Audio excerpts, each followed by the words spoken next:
मैं विद्यार्थी तो फिलहाल अभी भी हूँ, पर वास्तव एक जो परिपाटी है विद्यार्थी होने की, वह विद्यार्थी जब मैं थी तो मुझे सिर्फ एक ही बात पता थी कि शिवरानी देवी प्रेमचंद की पत्नी है और उन्होंने प्रेमचंद घर में नामक उनकी जीवनी लिखी, सिर्फ इतना पता था। इसके बाद जब लेखन के क्षेत्र में आगे बढ़ी तो जैसा कि आप सभी जानते हैं, मेरी पुस्तक हिंदी साहित्य की आधी आबादी पूरा इतिहास, जब मैं इस पर काम करने लगी और तमाम लाइब्रेरी वगैरह में जब मैं विचरण करने लगी तो आश्चर्य की सीमा नहीं रही कि जिसका नाम भी हम नहीं जानते हैं उसने इतना विपुल साहित्य रचा है। तो सबसे पहले तो इस बात पर चर्चा होनी चाहिए कि आखिर उन्होंने लिखा क्या है जिसको लोग नहीं जानते हैं। तो सबसे पहला 1927 में, जुलाई 1927 में चांद पत्रिका में पृष्ठ 127 पर इनकी पहली कहानी प्रकाशित होती है, साहस। और जब यह कहानी प्रकाशित होती है तो प्रेमचंद को, सहगल जी उस समय संपादक थे, प्रेमचंद जी को आकर के चांद की प्रति दी और उन्होंने बधाई दी कि आप तो उपन्यास सम्राट हैं ही, आपकी पत्नी भी अब लेखिका हो गई हैं। प्रेमचंद ने कहानी पढ़ी और जो और लोगों ने विचार उनको दिए थे, घर आकर के शिवरानी जी से कहा कि अब आप भी लेखिका बन गई हैं, देखिए आपकी कहानी प्रकाशित हुई है। तो उन्होंने ऐसे ही हंसी में कहा कि कहानी क्या, ये तो मजाक है। तो प्रेमचंद के शब्दों को गौर कीजिएगा, उन्होंने कहा कि जिसे आप मजाक कर रही हैं उसे तो लोगों ने कहा है कि पुरुषों को घींच के जूते मारे गए हैं। तो इससे यही सबसे पहली बात तो यही सिद्ध होती है कि अपनी पहली कहानी में उन्होंने अपनी जोरदार उपस्थिति दी। अब यह बाद में चर्चा करूंगी कि क्यों प्रेमचंद ने ये बात कही।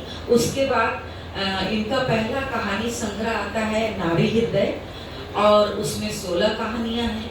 फिर दूसरा कहानी संग्रह आता है कौमुदी, उसमें भी 16 कहानियां हैं। लेकिन कौमुदी के बाद और उसके बाद 1947 तक वह सक्रिय रही, लगातार कहानियां लिखती रही।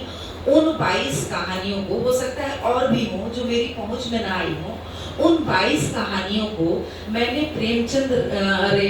शिवरानी देवी रचनावली में बीती यादें नाम से संग्रहित किया है, जो कहीं किसी कहानी संग्रह में संग्रहित नहीं हो पाई है। तो पहली तो कहानीकार के रूप में हम देखें तो 16 और 22 यानी कुल 54 कहानियां जो उनकी प्राप्त हैं, उसमें वह जोरदार रूप से उपस्थिति देती हैं कि मैं एक सशक्त कहानीकार हूँ। बाद में लोगों ने उन पर यह भी आक्षेप लगाया कि यह सब कुछ प्रेमचंद लिखते हैं।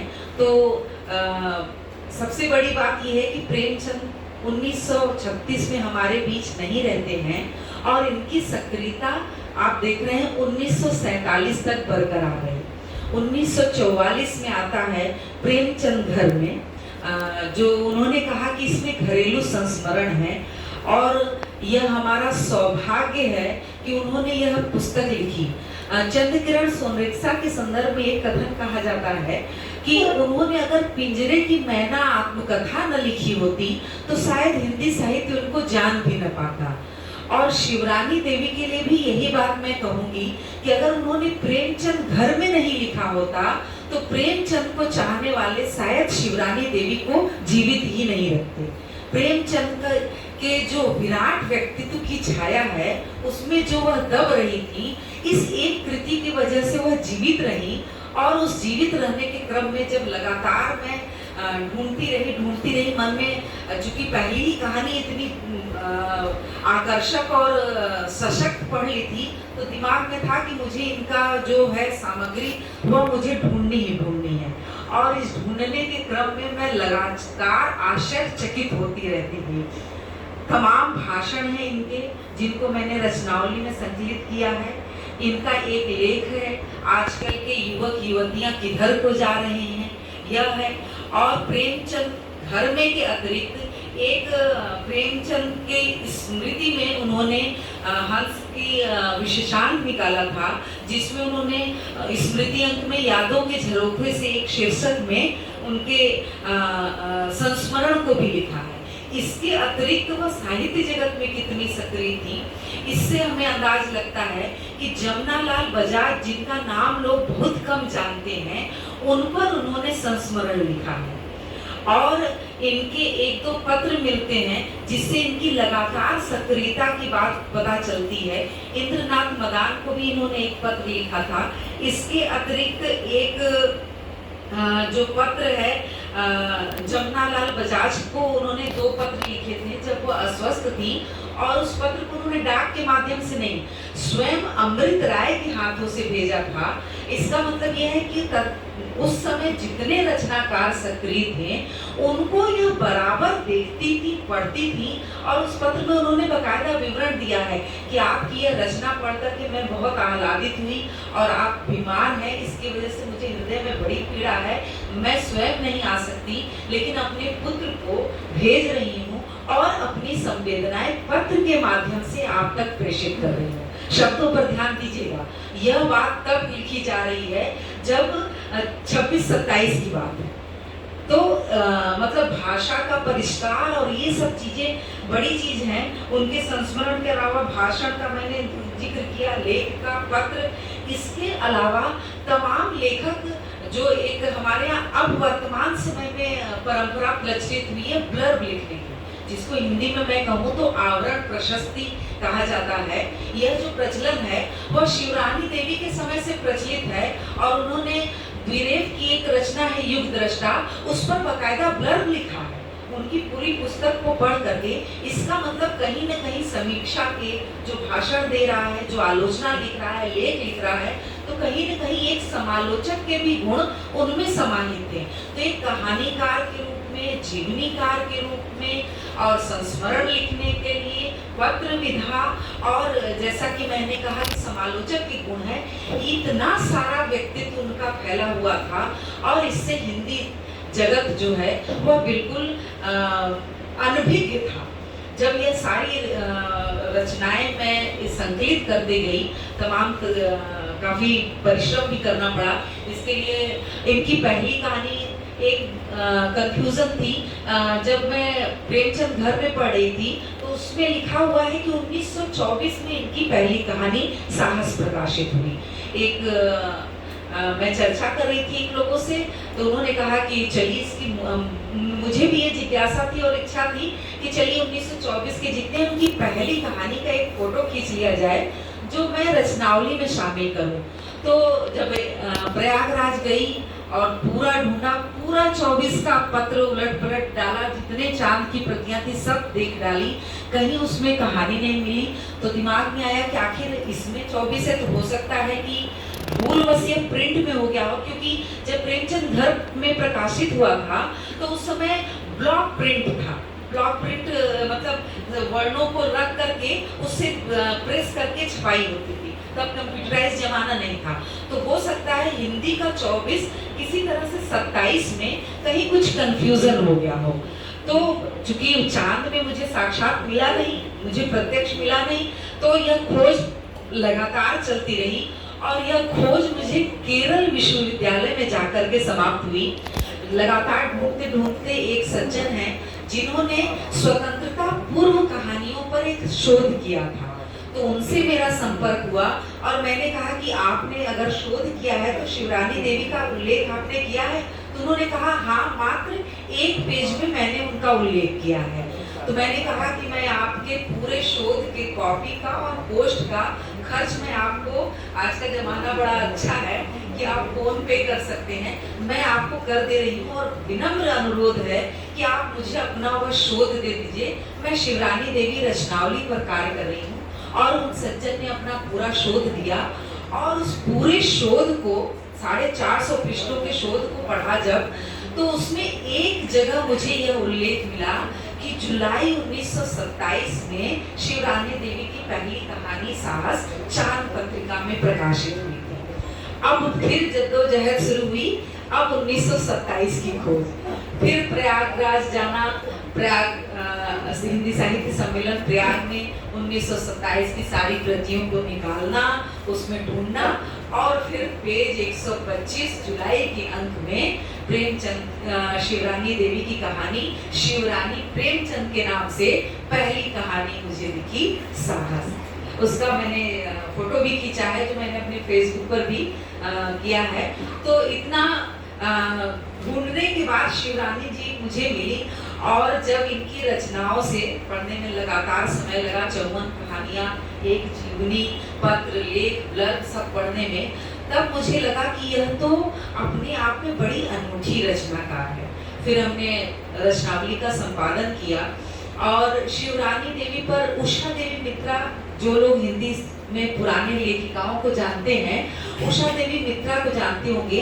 इस खोज के दौरान मुझे उषा देवी मित्रा का एक हंस विशेषांक में ही प्रकाशित हुआ था, जिसको रेखा चित्र कहते हैं। रेखा चित्र शिवरानी देवी का मिलता है, जिसमें उनके व्यक्तित्व और कृतित्व के बारे में शिवरानी देवी लिखती हैं, और फिर उसको भी मैंने सम्मिलित किया, क्योंकि ये अपने आप में बड़ी अनुभूति, बड़ी अनूठी बात है। उषा देवी मित्रा हिंदी की बड़ी प्रसिद्ध लेखिका है, और बड़े दुख की बात है कि उनका नाम लोग बड़े हल्के में लेते हैं, जबकि स्वयं करीब 35-36 किताबें तो मेरी आंखों के सामने से गुजरी।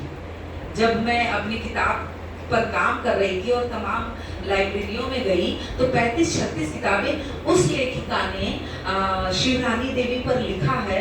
तो जाहिर सी बात है कि शिवरानी देवी, मेरे इतना बताने का यह तात्पर्य था कि शिवरानी देवी तत्कालीन समय में बहुत प्रचलित थी, बहुत प्रसिद्ध थी, पर कहीं न कहीं इतिहासकारों की उदासीनता ने, जो एक स्त्री को इतिहास लेखन में न शामिल करने की पीड़ा रही है हम लोगों की, वह उजागर होती है, क्योंकि इनका इतना बृहद लेखन, और उस लेखिका को हम सिर्फ प्रेमचंद की पत्नी के रूप में जानते हैं, और वह भी इसलिए जीवित रह गई क्योंकि उन्होंने प्रेमचंद घर में लिखा है।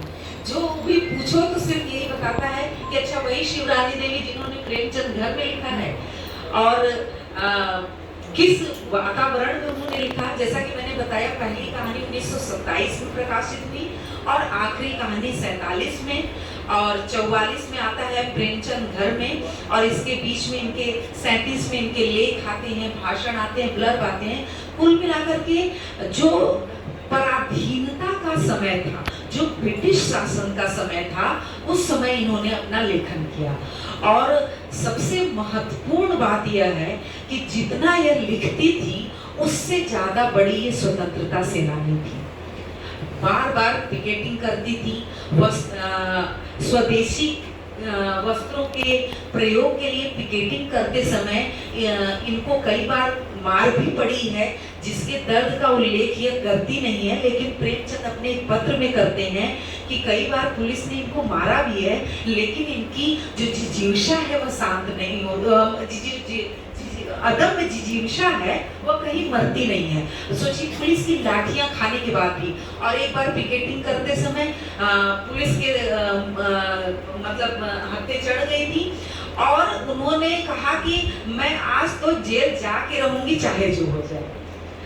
जितनी स्त्रियां थी सब कहीं कि आपके साथ मैं भी जाऊंगी, तो उन्होंने कहा नहीं, यह आंदोलन है, एक एक करके जाएंगे, और अगर जेल में भी जो हैं वो हमारी ही बहनें, हमारे ही भाई हैं जो स्वतंत्रता के लिए लड़ रहे हैं, हम एक एक कर करके जेल में जाएंगे। और 3 महीने का कारावास उन्होंने सहा। और बेहद आश्चर्य की बात है, भगत सिंह का नाम तो हम इतने आदर से लेते हैं कि उन्होंने भूख हड़ताल की थी जेल की दुर्व्यवस्था को लेकर के।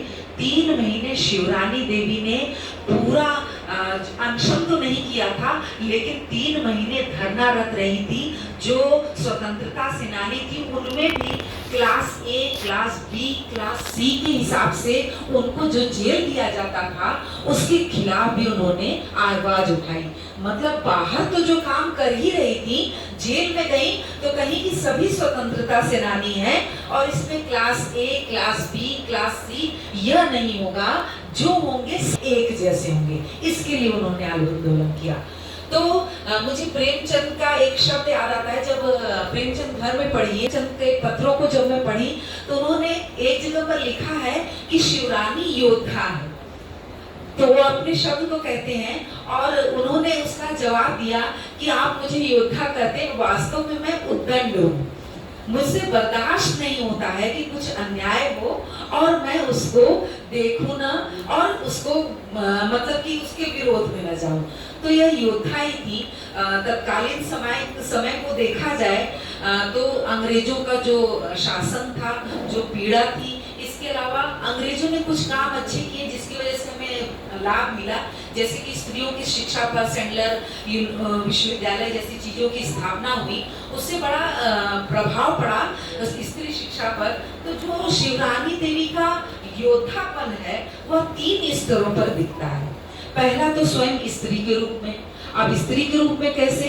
प्रेमचंद जैसा विराट व्यक्तित्व, लेकिन उसको भी शब्द थोड़े अच्छे मुझे मिल नहीं रहे हैं, उनको भी कुछ भी कहने से गुरोज नहीं रखती है।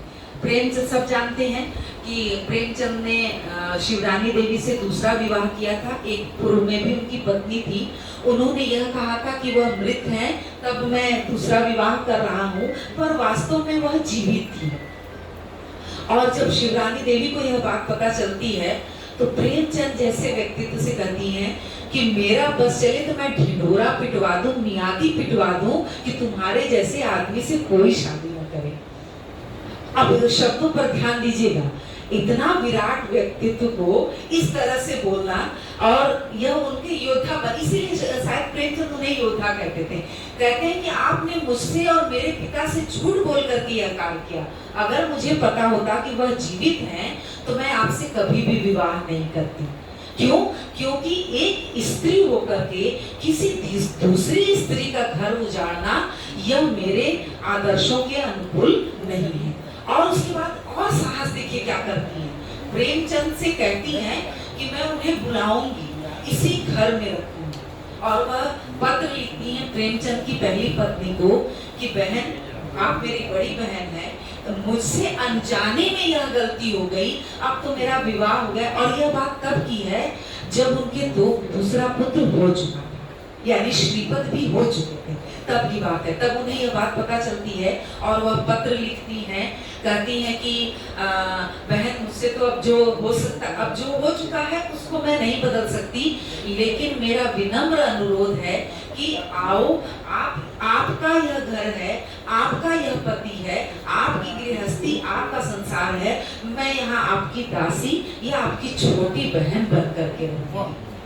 ये योद्धा स्त्री का मर्म होता है, इसीलिए प्रेमचंद ने उन्हें योद्धा कहा। ये एक स्त्री का, एक स्त्री के प्रति नजरिया, अगर सारी स्त्रियां हो जाएं तो किसी पुरुष के कुछ भी कृत्य करने से पहले दूसरी स्त्री का घर न हो जाए, पर हर स्त्री कभी नहीं सोचती है। राजेंद्र यादव जैसे बड़े लेखक इस संदर्भ में कहना उचित नहीं होता है, लेकिन मैं कह रही हूँ कि मन्नू भंडारी ने अपनी पीड़ा बताई कि वह पैरेलल जिंदगी का एक जीवन देते हैं मन्नू भंडारी को, मतलब पत्नी के रूप में तुम रहो और जो एक और महिला मित्र है वह मेरे साथ बाहर रहेगी, ऐसा जीवन वह देते हैं। लेकिन शिवरानी देवी, और यह तब जब 1880 की जन्मी, 89 की जन्मी स्त्री कह रही है। गौर कीजिएगा, भारत पूरी तरह से पराधीन है, विद्यालयी शिक्षा जिसने ग्रहण नहीं की है, तब यह ओज, तब यह बातें अपने आप में बहुत महत्वपूर्ण हो जाती हैं। इसीलिए मैंने कहा कि उनका जो योद्धा पक्ष है, सबसे पहले वह देश के प्रति कितनी जुझारू थी। मैंने अभी बताया कि वहाँ जेल में भी जाकर के, बाहर भी जाकर के, और जब वह जेल में गई थी तो उनकी उनका जो बच्चा था मात्र 1 वर्ष के आसपास था। ऐसे 3 बच्चों को, 1 पुत्री 2 पुत्र को छोड़ करके जेल जाने का, तब मैं भी एक माँ हूँ, कहना नहीं चाहिए, लेकिन मुझे भी ऑफिस की तरफ से एक बार अमेरिका जाने का ऑफर मिला था।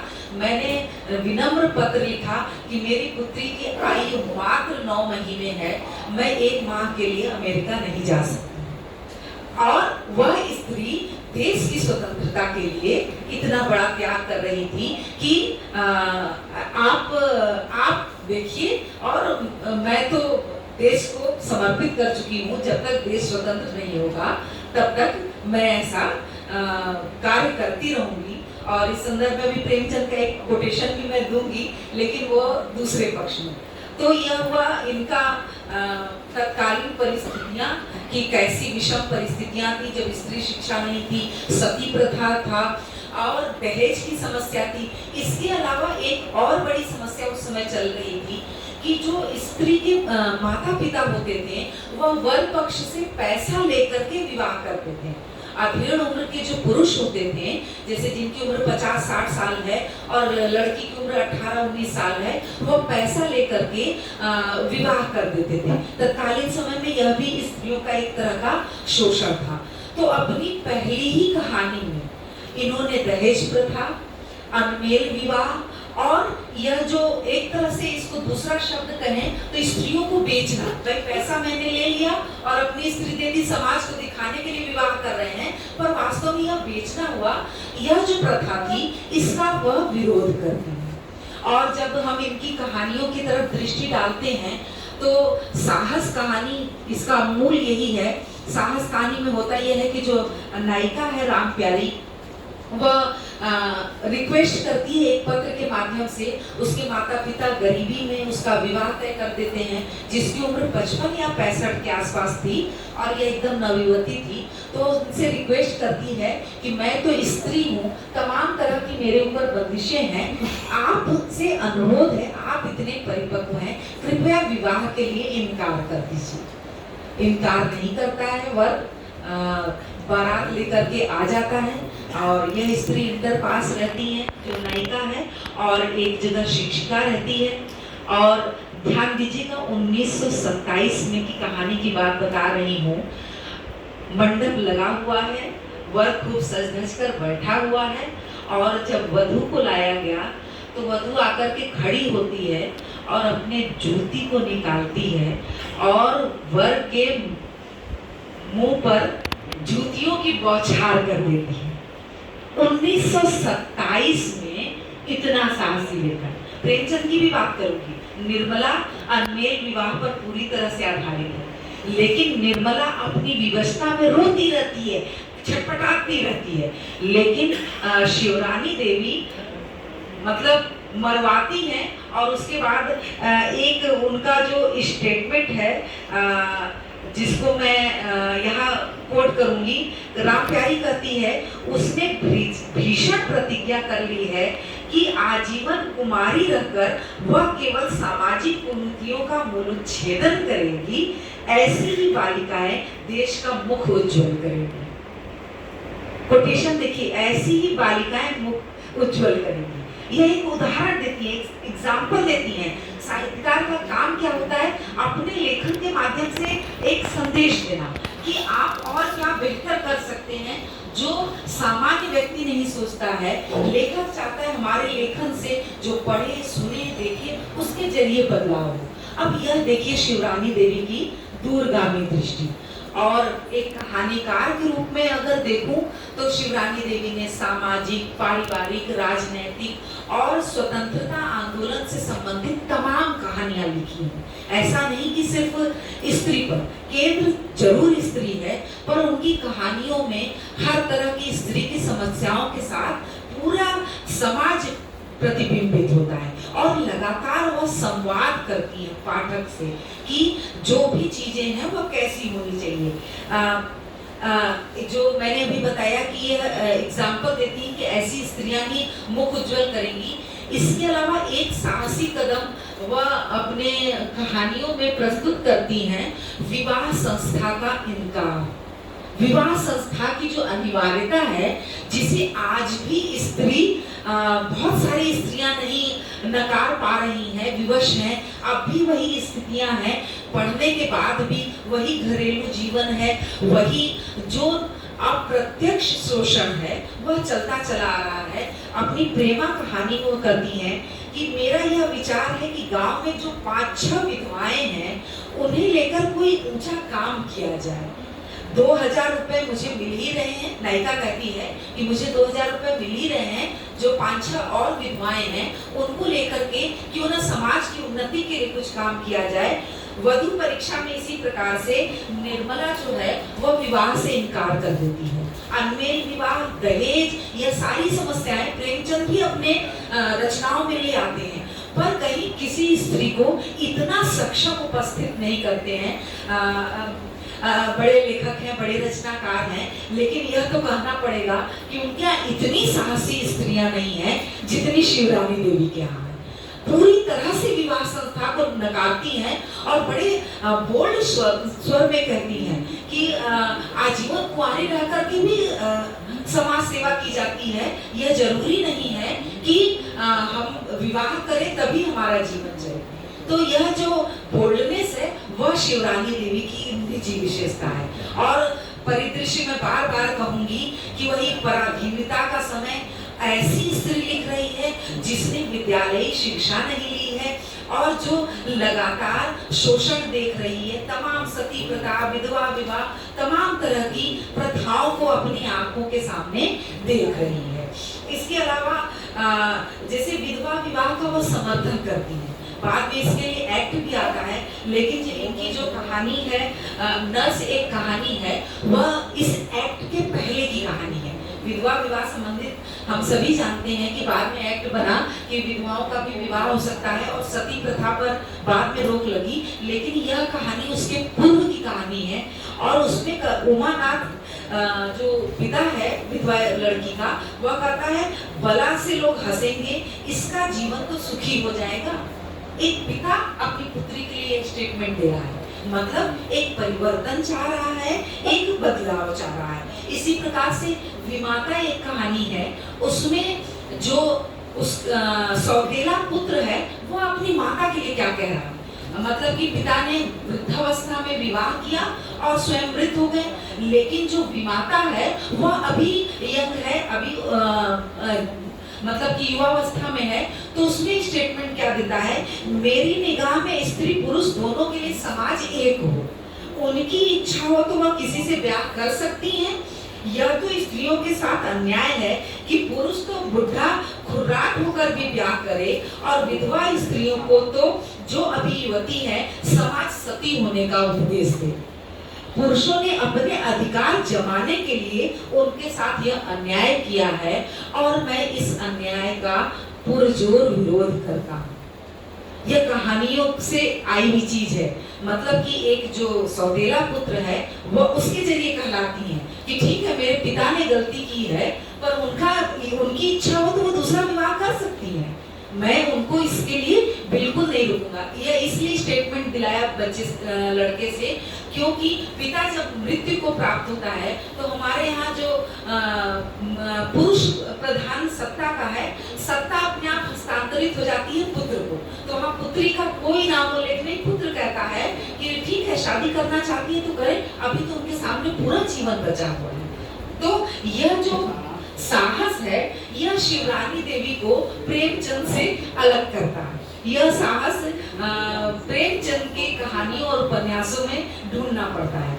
आदर्शवाद उनके यहाँ इतना ज्यादा हावी है कि वह चीज नहीं आ पाती है। शिवरानी जी के यहाँ भी आदर्शवादी कहानियां हैं, विमाता जैसे मैंने कहानी कही और तमाम जैसे समझौता कहानी है, इस तरह की कहानियां जो है वो आदर्शात्मक हैं, लेकिन इस तरह की जो बातें हैं वह शिवरानी देवी को थोड़ा अलग करती हैं। तत्कालीन जो अन्य स्त्री रचनाकार है उनसे भी अलग करती है शिवरानी देवी को। इसके अलावा स्वतंत्रता आंदोलन से संबंधित जैसे माता कहानी है, गिरफ्तारी है, जेल में है, हत्यारा है, कप्तान है, राशन कहानी है, इस तरह की कहानी स्वतंत्रता आंदोलन की कहानी है। और राशन कहानी ब्रिटिश आंदोलन में कैसे राशन के लिए लोग तड़प रहे थे इस पर आधारित कहानी है। पढ़ करके एकदम भीतर से पीड़ा होती है। इसके अलावा अकाल पर, दुर्भिक्ष पर, इन सारे विषयों पर भी शिवरानी देवी अपनी लेखनी को चलाती हैं। तो एक कहानीकार के रूप में वह बड़ी सजग और समर्थ रचनाकार हैं। प्रेमचंद से कहा वह सहमत होती हैं। इनकी एक कहानी है ऋण, जिसमें प्रेमचंद जो कहते हैं कि खेती में जो मर्जाद है वह मजदूरी में नहीं। तो ये जो ऋण कहानी है उसमें सुरजी कहती है कि महत्व काम तो बुरा नहीं है, अंतर सिर्फ इतना है कि यह घर का काम है, वह मजूरी है। यानी खेती में जो मर्जाद है, जो मर्यादा है, वह और कहीं नहीं है। तो एक सशक्त कहानीकार के रूप में वह उपस्थित होती। मैं ज्यादा समय ले रही हूँ? जी जी बिल्कुल बिल्कुल। तो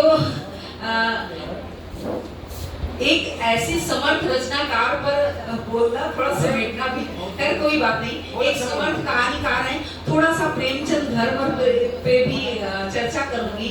इसमें एक फिल्म का गाना है, युवा फिल्म का, उसमें नायिका गाना गाती है, कभी नीम नीम कभी शहद शहद, कभी नर्म नर्म कभी सख्त सख्त मोरा पिया।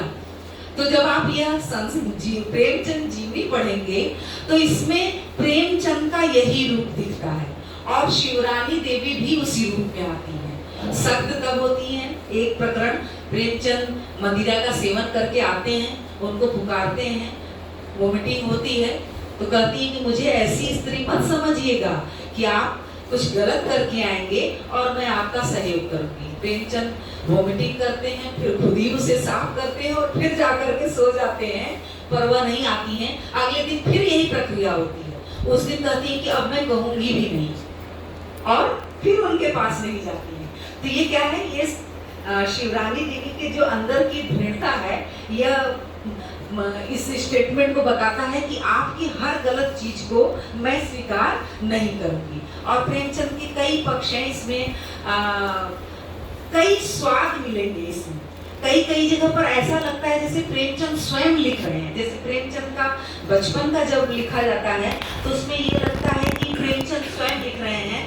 तो यह संस्मरण प्रेमचंद की जीवनी है और शिवरानी देवी की जीवनी के साथ शिवरानी देवी का संस्मरण भी है।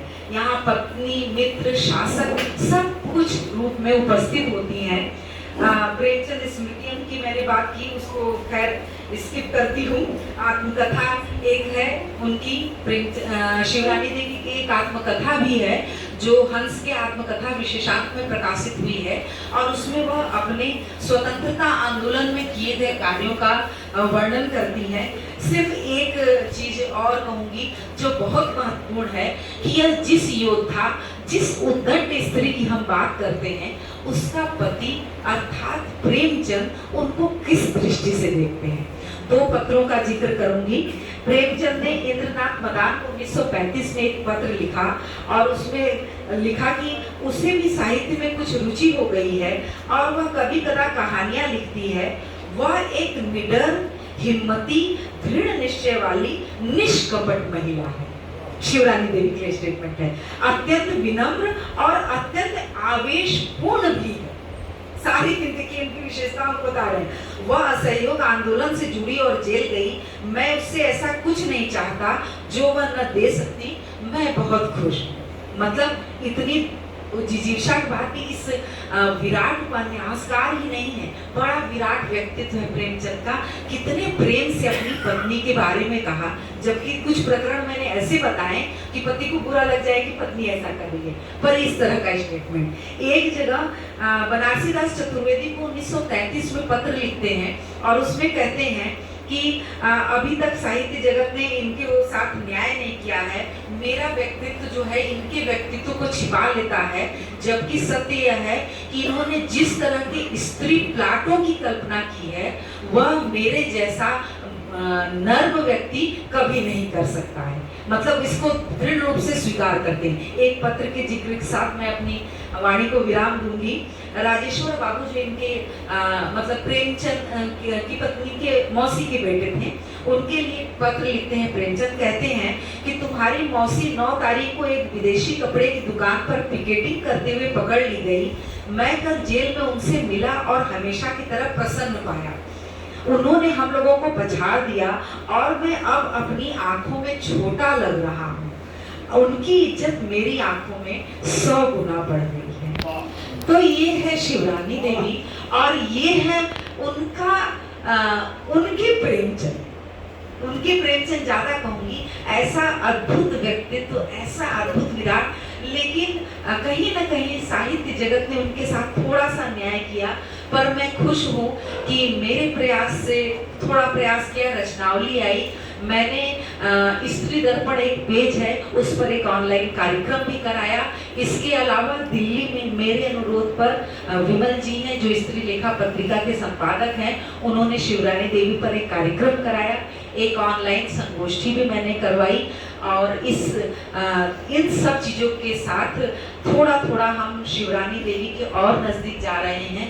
और एक हर्ष की बात यह है कि बहुत शीघ्र ही मेरे संपादन में शिवरानी देवी पर एक किताब आने वाली है। अधिक समय लेने के लिए क्षमा चाहूंगी, लेकिन कहना अभी और था।